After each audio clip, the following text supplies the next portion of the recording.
오늘은 신앙의 성장 이런 제목 아래 하나님의 말씀을 함께 나눠보고자 합니다.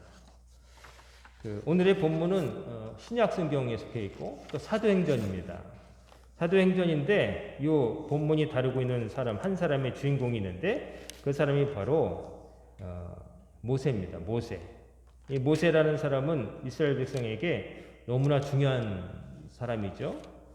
이스라엘 사람들에게 모세는 율법의 전달자입니다. 율법의 전달자.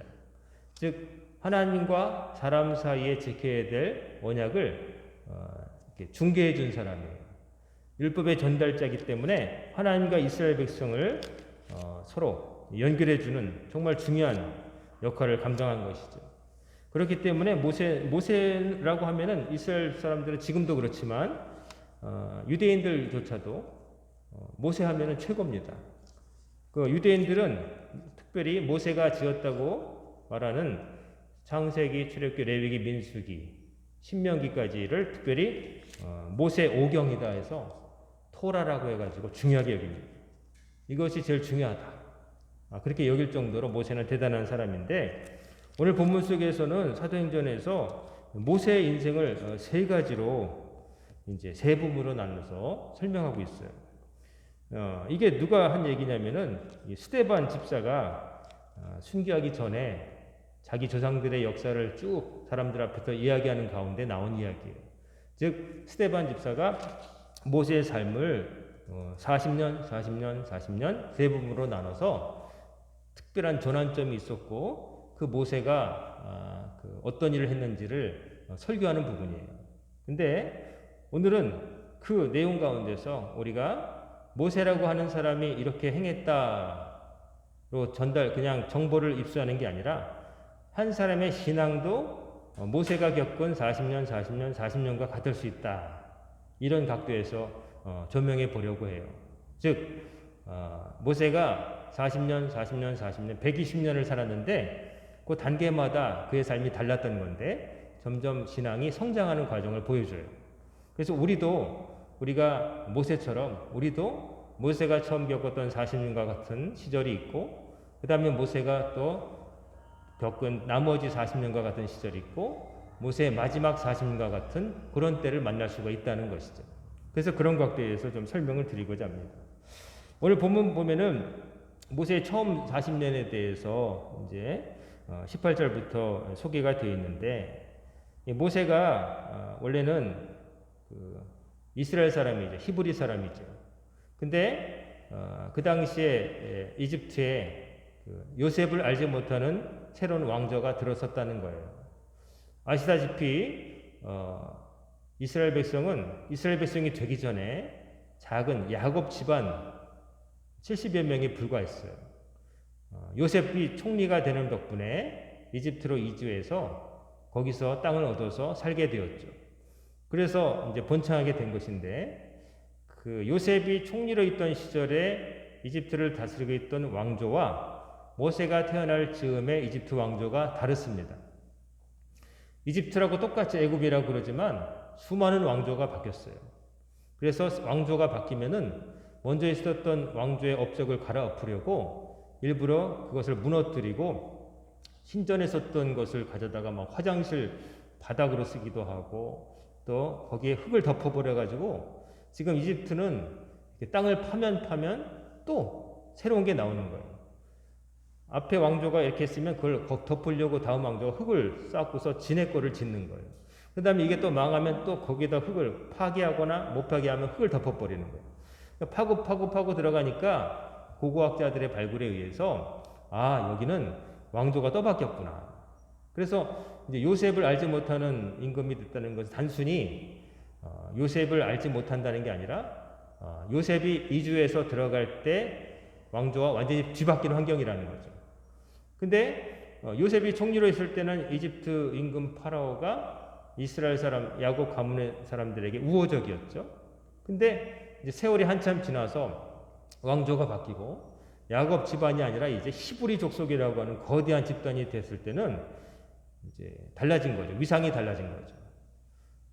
이 새로운 왕조는 히브리 사람들이 늘어나는 것을 두려워했습니다. 인구가 늘어나는 거죠. 뭐 요즘도 사실은 외국인 근로자들이 와서 정착하고 막 이렇게 늘어나는 것에 대해서 좀 싫어하는 사람들도 있고 그렇잖아요. 유럽 같은 경우에 뭐 이슬람권의 사람들이 이주해서 또 자녀를 많이 낳고 복지 혜택을 또 이제 받아가고 이런 것에 대해서 반감을 가지고 난민도 안 받고 뭐 골치 아프니까 여러 가지 뭐 이제 그런 것 때문에 그런데 이제 이집트에서 볼 때 히브리 사람이 너무 늘어났어요. 늘었는데 좋으면서도 싫은 거예요. 뭐냐면은 이 히브리 사람들에게 공짜 노역을 시켰거든요.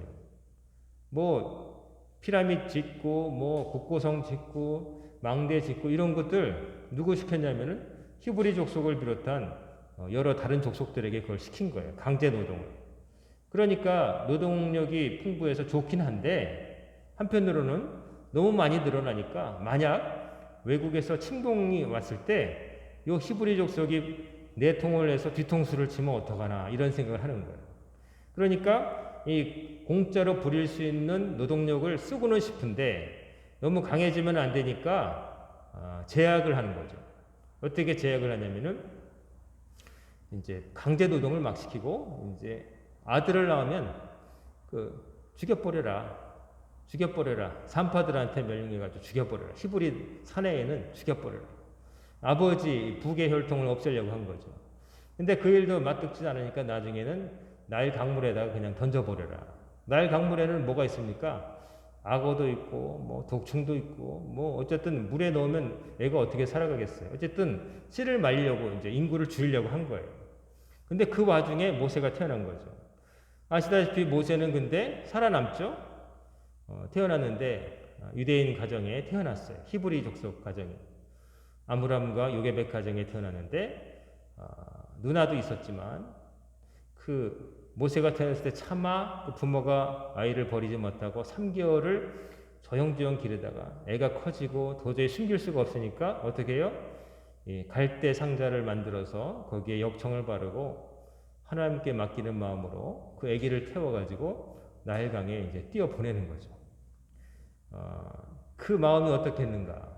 그 어머니 마음이 모든 하나님께 처분을 맡기고 보내는 거예요. 그때 드라마틱한 사건이 더 벌어지죠.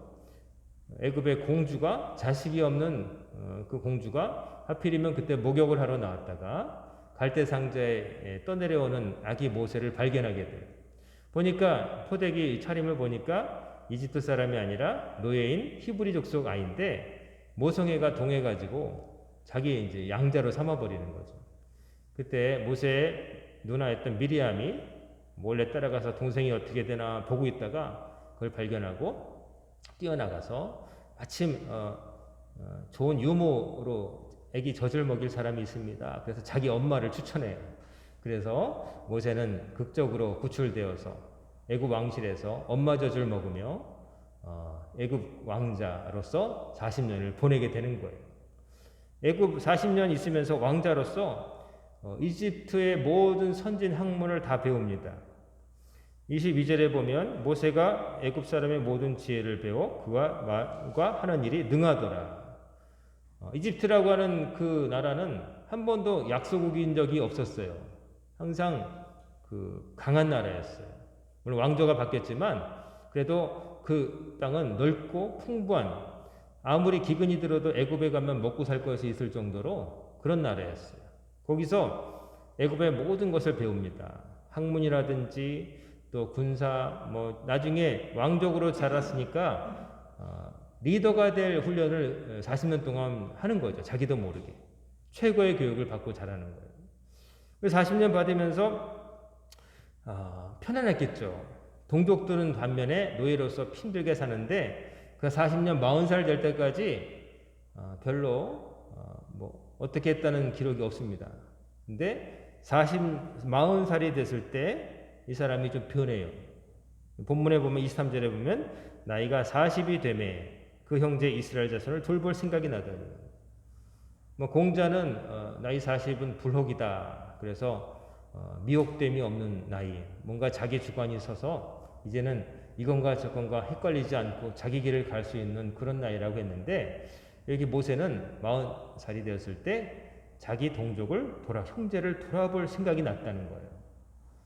그러니까 모세의 첫 번째 단계 아기 때부터 40살 될 때까지는 어떻게 보면 별다른 큰 어려움 없이 그냥 사는 거예요.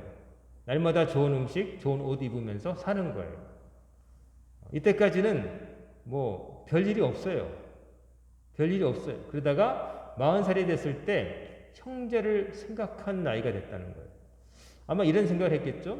나는 이렇게 호의호식하는데 내 태생은 히브리 사람인데 왕궁에 밖에 나가보니까 동족들은 저렇게 못 먹고 얻어맞고 그렇게 사는데 그 마음이 불편했던 거죠. 그래서 40살이 됐을 때 어느 날 그 동족을 학대하는 애굽인을 쳐 죽이죠. 울분이 쌓여가지고 쳐 죽였어요. 마치 김구 선생이 일본 순사를 가장한 사람을 때려 죽인 것처럼 이 모세도 한 성과를 했던 사람이에요. 그래가지고 때려 죽이고 그 시신을 모래에다가 파묻고 그냥 넘어가는 줄 알았는데 다음 날인가 그 자기 동족끼리 싸우고 있으니까 아니 왜 동족끼리 싸우느냐고 중재를 하려다가 그 한 사람이 모세를 밀면서 언제부터 네가 우리들을 재판하는 사람이냐? 어제 네가 애국 사람 쳐준 것처럼 우리도 죽일 거냐? 이런 식으로 탁 나오니까 모세가 그 말 때문에 이제 도망을 하는 거예요.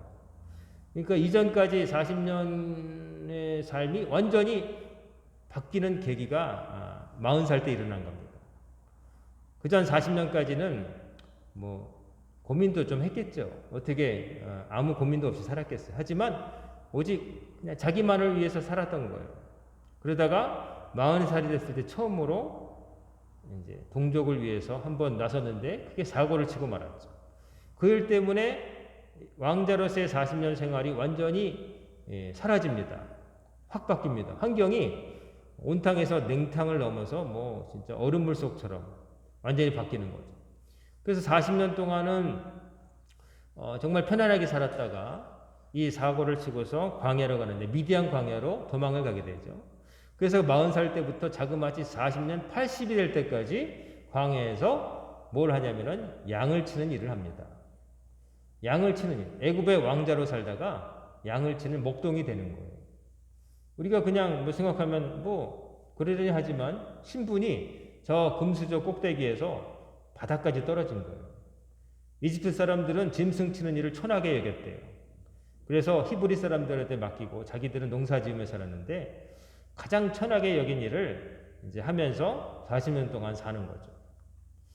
양떼에 대해서 우리가 달력에 있는 그림이라든지 뭐 그걸 보면은 하얀 털에 뭐 예쁘고 뭐 정말 안아주고 싶은 그런 걸 생각하지만 실제 양떼가 있는 대관령이나 아니면 작은 그 뭐 유원지에서 양 놓은 거 한번 보세요. 전혀 안 깨끗합니다. 털에 막 똥딱지가 막 붙어 있고 더럽고 기름기 많고 그래요. 그 양을 몰고서 그냥 집에도 잘 못 가고 밖에 나가서 뭐 텐트 치고 잠도 자고 뭐 그런 거죠. 모세는 미디안 광야에 가서 대릴 사이로 삽니다. 미디안의 유지였던 장인의 양을 치면서 40년을 살아요. 거기에 대해서 뭐 별 얘기가 성경에 없지만 대릴 사이로 40년 산다는 거 쉽지 않았을 겁니다. 자기가 아무것도 없으니까요. 애굽에서 왕자였는지 몰라도 그냥 자기 아내가 될 십보라가 남자 목동들 사이에서 짐승들 물도 못 마시게 하고 그러고 있을 때 또 의협심이 발휘해가지고 쫙 나서서 이렇게 구해준 다음에 그 집에 초청을 받아서 갔는데 인물도 괜찮고 애굽 출신인 것 같고 또 건장하고 잘생기고 뭐 그랬던 거죠. 장인 마음에 들고 아마 아내 십보라도 마음에 들었겠죠. 그래서 거기서 장가를 가가지고 40년 동안 광야에서 살게 됩니다. 이 40년, 말이 40년이지 왕자로 살았던 40년의 세월 뒤로 목동으로 사는 천한 직업을 가진 40년을 또 산 거예요. 80년. 자, 그러고 나서 80살이 됐을 때 어느 날 불타는 떨기나무를 보게 됩니다. 맨날 장인이 맡긴 그 양떼를 데리고 맨날 똑같은 길을 갔겠죠? 40년 동안. 거기서 맨날 봤지만 별의별 일도 다 봤겠지만 떨기나무에 불이 붙은 거를 봤는데 그런 일은 가끔 있을 수가 있어요. 건조한 사막이니까 자연 발화가 있을 수 있거든요. 근데 모세가 그 불타는 떨기나무를 보고서 그냥 지나치지 못하고 발걸음을 돌려서 가게 돼요. 왜냐하면은 불이 붙었는데 재가 되지 않는 거예요. 그런 일은 처음 본 거거든요. 하나님이 그때 모세를 부르시려고 모세가 한 번도 보지 못한 일을 보게 하신 거예요. 그래서 불에 타지만 다 없어지지 않는 신기한 떨기나무를 보고 그 앞에서 하나님의 부르심을 받게 되는 거죠. 그 다음부터 부르심을 받아가지고 그 다음 40년이 어떤 삶이냐? 이스라엘 백성을 애굽에서 해방시키기 위해서 애굽으로 가서 모세와 그 바로와 단판을 짓고 백성들을 이끌고 광야에서 이리저리 헤매는 40년을 또 보내게 돼요. 그래서 모세는 왕자로서 40년, 목동으로 40년, 또 이스라엘 백성의 지도자로서 40년을 살게 되는 거예요. 120살까지 살게 되는데 요 인생의 이 세 단계를 보면은 모세가 걸어온 삶의 궤적인데 그 삶의 단계가 우리의 신앙의 발전을 보여주고 있다는 거죠.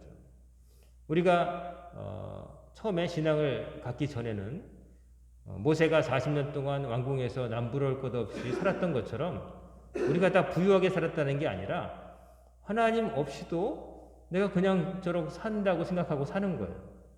모세가 왕자로 40년 있는 동안 뭐 기도했거나 하나님을 절실하게 믿고 뭐 그런 얘기가 별로 없어요.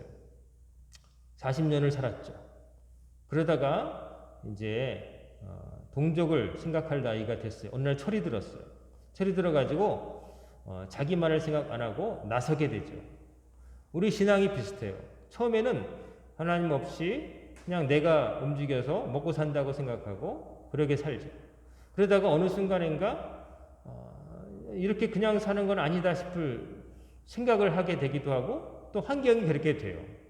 그래서 안락했던 거, 내 힘으로 다 된다고 생각했던 그런 삶에서 벗어나게 되죠. 광야에서 40년 산다는 건 뭐냐면은 양을 친다고 사는 건 뭐냐면 그 맡기고 살아야 돼요. 농사는요. 사람이 물기를 대고 밤에 별자리를 확인하면서 언제 씨 뿌려야 될지 이렇게 사람이 머리를 써가지고 하는 거지만 이 유목은 그냥 그 풀이 있는 곳을 찾아 계속 다녀야 되는 거예요. 내가 뭐 계산하고 뭐 그런 게 아니라 풀이 없으면 그냥 아무리 텐트 치기 좋아도 걷어가지고 움직여야 되는 거예요. 그 40년 동안 이제 모세가 살게 됩니다. 광야 같은 생활을 살면서 거기서 힘든 상황을 이제 만나기도 하고 그것을 극복하는 그런 경험을 하게 되는 거죠. 거기서 그는 사막 같은 데서 살아가는 생존법을 배우게 되는 거죠.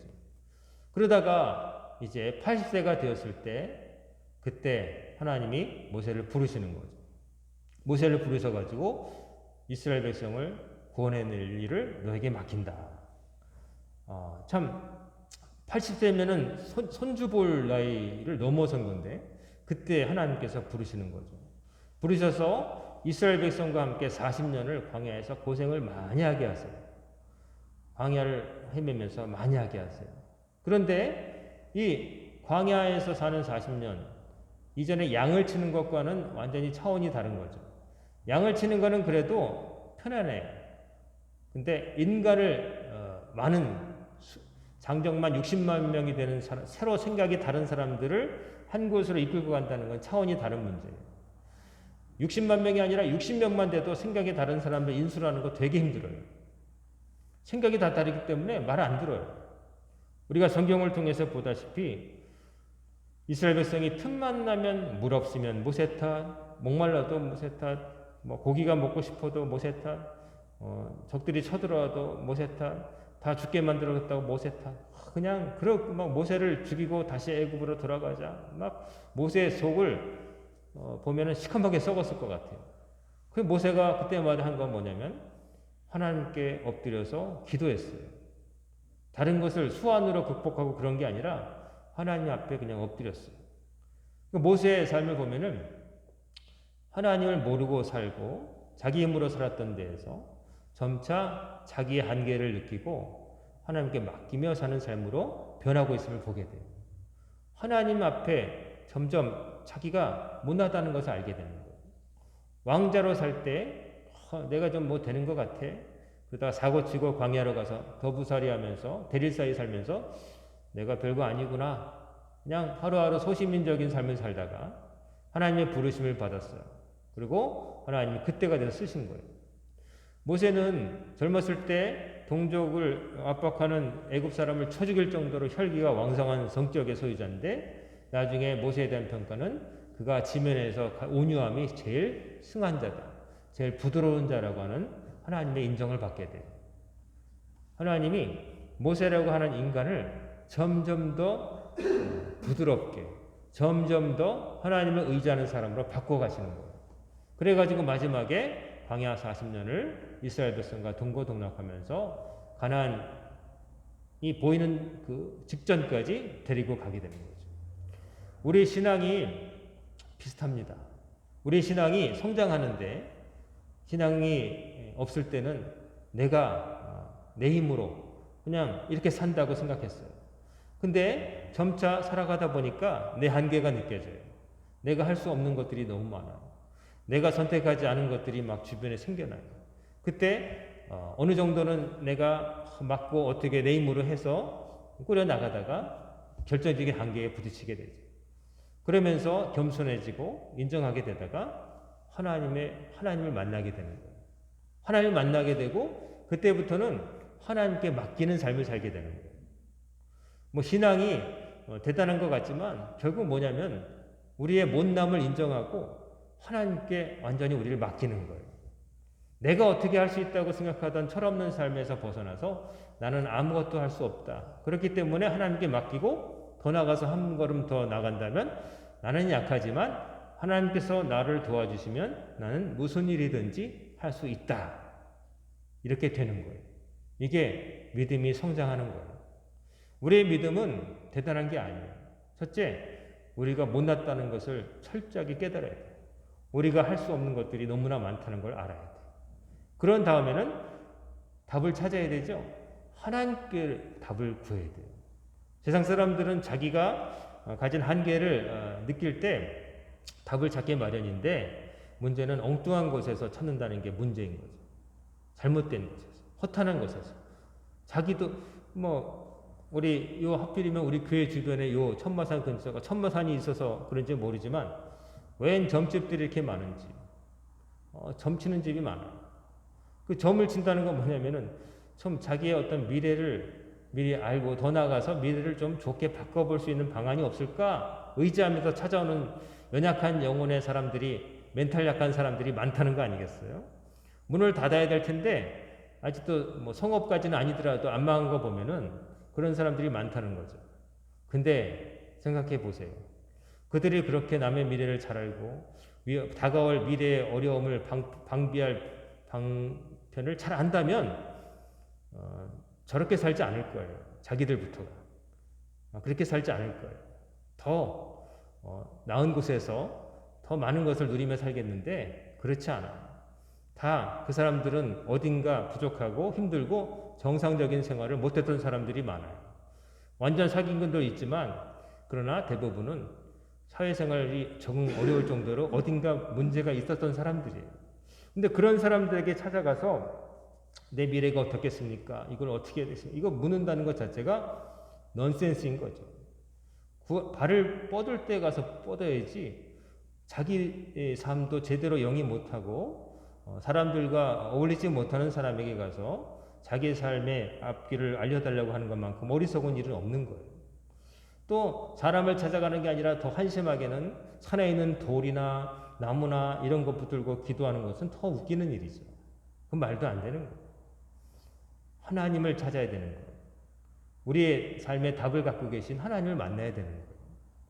하나님 아니시면 답이 없다는 것을 알아야 되는 거예요. 하나님께 맡기는 맡기면 전적으로 맡기는 게 믿음이에요. 전적으로 맡기지 못하는 것이 불신이고요. 못 믿으니까 못 맡기는 거 아니겠어요? 믿으면은 다 기대게 돼 있어요. 못 믿으니까 여러분이 어디를 갈 때 건물에 난간이 있는데 삐걱거리고 좀 반 좀 부러졌고 그러면은 그거 여러분 의지해서 못 가실 거 아니에요. 못 붙들죠. 푹 기댔다가 무너질까 봐. 근데 쇠로 돼 있고 튼튼해 보이고 철근이 박혀 그런 거는 다 붙잡는단 말이에요. 믿으면 의지하게 돼요. 못 믿으면 의지 못해요. 하나님을 향해서 우리가 믿음을 갖는다는 것은 나는 못하지만, 나는 다리도 아프고 허리도 붓고 힘없지만 저 난간을 붙잡으면 내가 계단을 올라갈 수 있다. 내 체중을 100% 거기에 쏟는 거예요. 모세가 그의 인생 40년을 볼 때 철이 들어가고 점점 하나님을 알아가는데 마지막은 하나님 믿고 광야를 헤맨 40년이었어요. 그 전까지 하나님은 준비를 시키셨죠. 애굽의 왕자로서 40년 사는 동안 자기도 모르게 사람들을 이끄는 법을 배우게 하셨어요. 나중에 왕이 될 수도 있는 사람이니까 그런 교육을 받았죠. 그 다음에 40년은 광야에서 목동으로 살면서 장차 이스라엘 백성을 데리고 40년을 헤맬 때 광야에서 사는 법을 배웠죠. 인간 대신 양을 치면서 어디로 가야 할지 광야에서 살아나는 법을 자기도 모르게 배운 거예요. 그러고 나서 그 준비가 되고 그의 마음의 준비가 되니까 하나님께서 그를 쓰셔서 양 대신 사람을 이끌고 또 애굽의 왕자가 아니라 이스라엘의 지도자로서 백성을 이끌고 가나안까지 가게 하신 거예요. 하나님께서 그의 인생을 점점 하나님께서 쓰시는 방향으로 이끄셨고 모세는 거기에 따라서 성장한 거예요. 여러분의 삶도 그와 같이 되시기를 주의 이름으로 축원합니다. 점점 더 성장해야 돼요. 믿음이 맨날 똑같으면 안 돼요. 세월이 흐를수록 더 깊어지고 넓어져야 돼요. 하나님을 의지하는 것이 더 완벽에 가까워야 돼요. 그저 이 상태로 그냥 저냥 이러면 안 돼요. 더 믿음이 깊어지고 넓어지시는 여러분이 되시길 바랍니다. 우리가 그런 말을 하죠. 나이값 못한다. 나이가 들었는데 나이값 못한다. 나이가 들었을 때 사람들이 구하는 것은 빨리게 달리고 쌀을 한 섬씩 막 들고 그런 걸 구하는 게 아니에요. 나이가 든 사람에게 젊은 사람들이 후배가 바라는 것은 나보다 나은 인생의 연륜과 경험과 그 지혜의 깊이를 구하는 거예요. 달리는 거는 젊은 애들이 더 잘할 수 있죠. 하지만 나이가 든 사람들은 인생의 경험이 있기 때문에 내가 경험하지 못한 바를 경험했기 때문에 들을 가치가 있는 말을 해줄 수가 있기 때문에 그게 어른이고 존경받는 사람이 되는 거예요. 우리가 하나님을 믿는 세월이 길어질수록 그런 것도 쌓아져야 되는 거예요. 1년 믿은 사람보다는 2년 믿은 사람이, 2년 믿은 사람보다는 5년 믿은 사람이, 어려서부터 믿었으면 젊어서부터 믿은 사람보다 조금이라도 나아져야 되고, 또 그렇다고 해서 늦게 믿었다고 낙심할 게 아니라 믿음이라고 하는 것은 가만히 있는다고 성장 안 하니까 늦게 믿었어도 내가 열심히 믿으면 따라잡을 수 있는 거예요. 하나님께서 보실 때까지 기회를 주셨어요. 그러므로 여러분의 믿음 멈추지 마시고 계속 자라나셔서 그 믿음이 여러분 가정을 다 덮는 나무가 됐으면 참 좋겠습니다. 여러분이 잘 믿음으로 여러분의 사랑하는 자녀들과 여러분 주변 사람들이 하나님 살아계시구나 하는 것을 봤으면 참 좋겠습니다. 그럴 때 여러분이 말하지 않아도 자녀손들이 우리 아버지는, 우리 어머니는, 우리 형님은, 내 형은 예수 믿는구나 하고 관심이라도 갖게 되는 거예요. 모세는 신앙의 성장을 이루어냈습니다. 하나님이 인도하셨죠. 그리고 그의 응답도 있었습니다. 그는 40년 왕자에서 목동에서 정말 힘든 이스라엘 백성을 이끌고 나가는 사역을 감당하기까지 그때 하나님께서 들어쓰었는데 그는 하나님께 의지하는 사람으로, 전적으로 의지하는 사람으로 점점 성장해 갔습니다. 바라기는 여러분도 모세와 같이 하나님을 전적으로 의지하는 신앙을 마지막에 이루어내시기를 한 명도 빠짐없이, 그래서 그 믿음을 통해서 여러분도 구원받고 또 여러분의 사랑하는 사람도 하나님께로 이끄는 안내자 역할을 잘 감당하시는 우리 성도님들 다 되시기를 주의 이름으로 축원합니다. 아멘. 기도하겠습니다. 고마우신 아버지 하나님, 저희들을 부르셔서 하나님을 의지하게 하시고 예수님을 구주로 영접하게 하셔서 예수님의 제자가 되어 살게 하심을 감사드립니다. 저희들의 신앙이 날로 성장하게 하셔서 그 신앙이 저희를 구원할 뿐만 아니라 많은 사람들을 주님께로 인도하게 하는 큰 힘을 발휘할 수 있는 큰 나무와 같은 신앙이 되도록 성장시켜 주시옵소서. 우리 광인의 성도들 이번 주도 하나님 앞에 맡기고 나아갑니다. 저희들은 미련하고 부족하지만 지혜로우신 하나님께서, 완벽하신 하나님께서 도와주심으로 승리케 하여 주시옵소서. 우리 성도들의 영육간의 건강을 지켜주시고 행하는 일이 잘되게 하옵시며 하나님을 섬길 여력이 넘쳐나도록 늘 도와주시옵소서. 이 모든 말씀 우리 주 예수님의 이름으로 간절히 기도드리옵나이다. 아멘.